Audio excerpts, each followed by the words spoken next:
The lawyer's words were knives. She can't even afford proper meals. These innocent children go to bed hungry because of her neglect. The courtroom murmured. The judge's brow tightened. And me? I sat silent, powerless. Because he was right. I couldn't defend myself.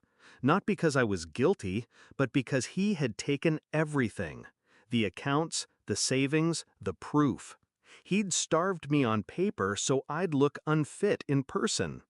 It was his favorite trick, not just to wound me, but to make the wound look self-inflicted. I gripped the edge of the table, knuckles white. My throat burned with unshed words. For months, I had carried shame like a second skin. But then, small footsteps.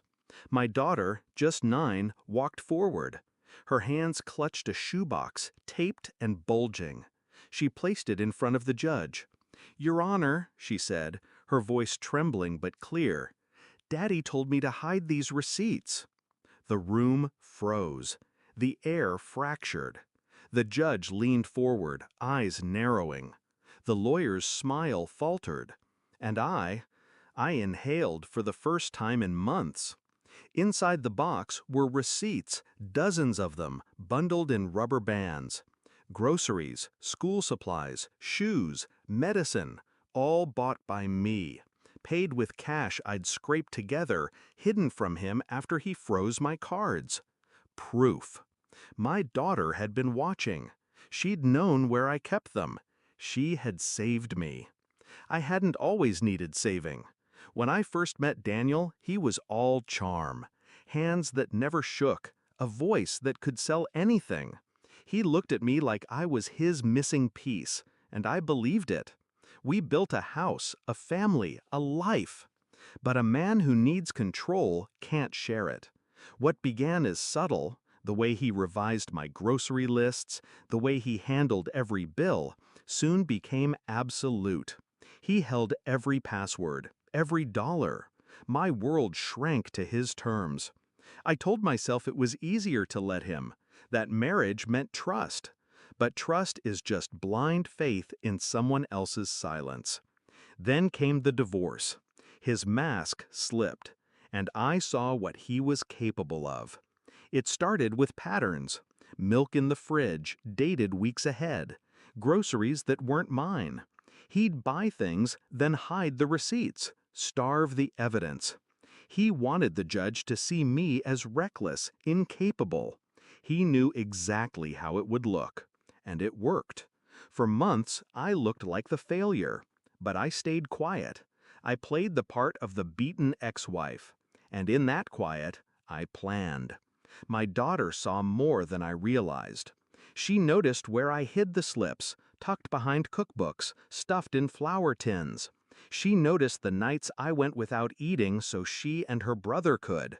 And she decided to keep her own secret. The judge's hand hovered over the box. He pulled out bundle after bundle. He read. He compared dates, handwriting, signatures. He looked at me. The lawyer stammered, "Objection! This is irrelevant!" The judge silenced him with one raised palm. Then he turned to Daniel. "Is this true? Did you instruct your child to conceal these from the court?" Daniel's jaw twitched. He opened his mouth. Nothing came out. For the first time, the man who'd rehearsed every angle, every lie, stood speechless. My revenge wasn't loud. It wasn't some grand declaration.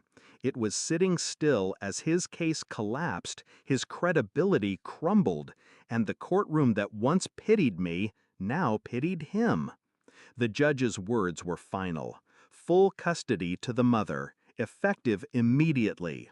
Daniel tried to rise, tried to argue, but the bailiff's hand on his shoulder reminded him this was over.